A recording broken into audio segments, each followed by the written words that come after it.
تطورات متسارعة وقرارات قضائية جديدة تهز الرأي العام في قضية الشاب ياسين سائق تطبيقات النقل الذكي إندرايف بالدار البيضاء. المعطيات الرسمية الأخيرة تكشف عن تفاصيل بالغة الأهمية فككت شفرة هذه الواقعة بالكامل بعد أن أخذ الملف أبعاداً جديدة ومثيرة. البداية كانت ببلاغ حول غياب غامض وغير مبرر للشاب ياسين الذي ينحدر من منطقة سيدي الطيبي، وكان يشتغل في مجال نقل الأشخاص عبر التطبيقات الذكية إندرايف.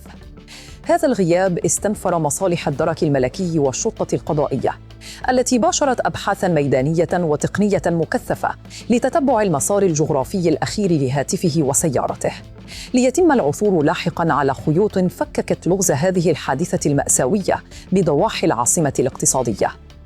المستجد الأبرز اليوم هو اتساع دائرة الاشتباه. التحريات الماراثونية أسفرت عن توقيف 5 أشخاص متورطين من بينهم فتاة.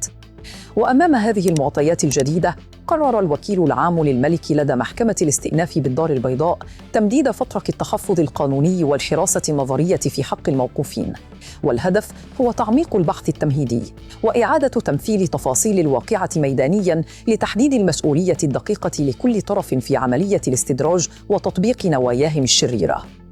هذه الواقعة الحزينة لم تقف عند حدود العمل الأمني، بل أعادت إلى الواجهة نقاشاً مجتمعياً وحقوقياً ساخناً حول ملف السلامة المهنية لمهنيي النقل الرقمي.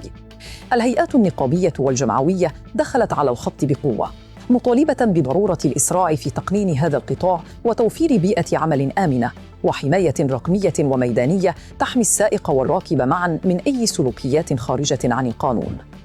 العدالة تأخذ مجراها الطبيعي، والتحقيقات مستمرة للكشف عن كافة الملابسات. والآن شاركونا في التعليقات، ما هي في نظركم الحلول القانونية والتقنية الأنسب لحماية السائقين؟ نشكركم على المشاهدة وإلى اللقاء.